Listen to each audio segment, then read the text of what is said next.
श्री स्वामी समर्थ. शिवशंकर महादेवाचे रहस्यमय 22 उपाय. 1. घरात देवघरातील पिंडीवर नाग नसावा तथा नंदीही नसावा. 2. पिंड साधी दगडी असली तरी चालेल, मात्र शक्यतो पितळेची असावी. 3. देवघरात महादेवाची पिंड ठेवावी, मूर्ती किंवा फोटो नाही. 4. देवघरातील पिंड 3 इंचपेक्षा मोठी असू नये, ती 3 इंचपेक्षा छोटी असावी. 5. भगवान महादेव हे देवादिदेव असून हे न्यायप्रिय दैवत आहेत आणि त्यांचे सर्व प्रकारचे भक्त आहेत. आणि जसे देव, दानव, यक्ष, किन्नर, भूत, प्रेत, पिशाच आणि इतरही अनेक योनी जीव महादेवास भजतात आणि जिथे महादेवाची मूर्ती, फोटो असतो तिथे त्यांचे सर्व भक्त उपस्थित होतात. 6. ज्योतिर्लिंगाच्या ठिकाणी तथा महादेवाच्या पिंडीला संपूर्ण गोल प्रदक्षिणा करीत नाही, तर अर्धी प्रदक्षिणा करून नमस्कार करतात. कारण उत्तर दिशेला वरील सर्व भक्तांचा अदृश्य रूपाने उपस्थित असतात तथा उत्तर दिशेने महादेवाच्या पिंडीवर जलाभिषेक घातलेले पाणी तीर्थरूपाने वाहत असते. ते ओलांडून गेल्याचे पातक लागते.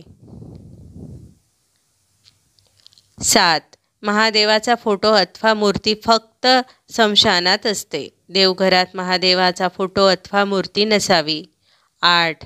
मानवाला पिंड पूजन सांगितलेले आहे, म्हणून संपूर्ण भारतात महादेवाचे मुख्य शक्तिपीठावर महादेवाची पिंड लिंग रूपाने स्थापित केलेले समजते. 9. 12 ज्योतिर्लिंग ही लिंग म्हणजे पिंड रूपाने आहेत. यातून संपूर्ण विश्वाला वैश्विक ऊर्जा मिळते. 10. महादेवांना नित्य शुद्ध पाण्यासह रुद्रसूक्त पठण करीत जलाभिषेक करावा. 11. महादेवांना जल अतिप्रिय आहे. एखाद्याने महादेवास जल अर्पण केल्यास ते त्यावर खूप प्रसन्न होतात. 12. महादेवांना मनापासून मोठ्या संख्येने एकत्र येऊन सामुदायिक जलरुद्राभिषेक केल्यास विपुल पर्जन्यमान राहते. 13. गुरुचरित्रात असे म्हटले आहे की नित्याच्या रुद्राभिषेकाने दीर्घायुष्य, आरोग्य मिळते आणि अकाली मृत्यू टळतो. 14.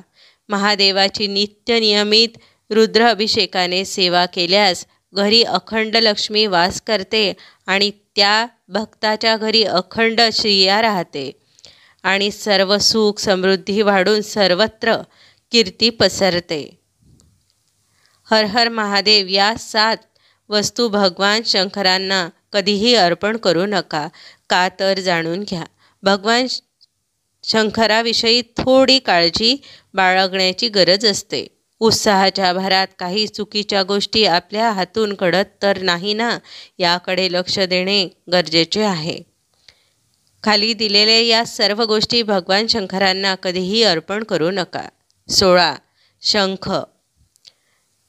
शिवपुराणानुसार भगवान शंकरांनी शंखचूड नावाच्या असुराचा वध केला होता.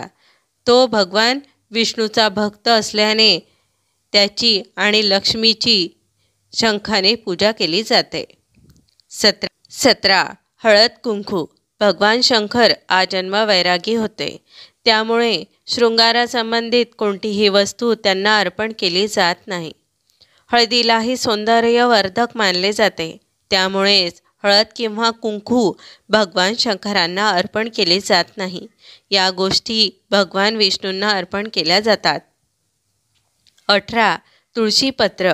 असुरांचा राजा जालंधर याच्याविषयी असलेल्या एका कथेनुसार त्याची पत्नी वृंदा तुळशीचे रोपटे बनून गेली होती. भगवान शंकरांनी जालंधरचा वध केला होता, त्यामुळे भगवान शंकरांच्या पूजेत तुळशीपत्र ना वापरण्याचा पण वृंदेने केला होता. 19. नारळ पाणी. नारळाच्या पाण्याचा भगवान शंकरावर अभिषेक केला जात नाही. नारळाला लक्ष्मीचे रूप मानले जाते, म्हणून शुभ कार्यात नारळाचा वापर करून त्याचा प्रसाद म्हणून वापर केला जातो, पण भगवान शंकरांना अर्पण केलेले पाणी निर्माल्य होते. 20. उकळलेले दूध किंवा बाजारात मिळणारे पॉकेटमधील दूध कधीही भगवान शंकरांना अर्पण करू नये. त्यापेक्षा गंगाजलाने अभिषेक करा. बाजारात मिळणारे पॉकेटमधील दूधही उकळलेले असते, त्यामुळेच त्याचा वापर करणेही टाळावे. 21. केवड्याचे फूल. भगवान शिवांच्या पूजेत केवड्याचे फूल वर्जित आहे. शिवपुराणानुसार ब्रह्मदेव आणि विष्णूच्या वादात खोटे बोलल्यामुळे केवड्याला भगवान शंकरांनी शाप दिला होता. 22. कुंकू किंवा शेंदूर. कुंकू किंवा शेंदुराचा वापरही भगवान शंकराची पूजा करण्यात वर्ज्य केलेला आहे. श्री स्वामी समर्थ.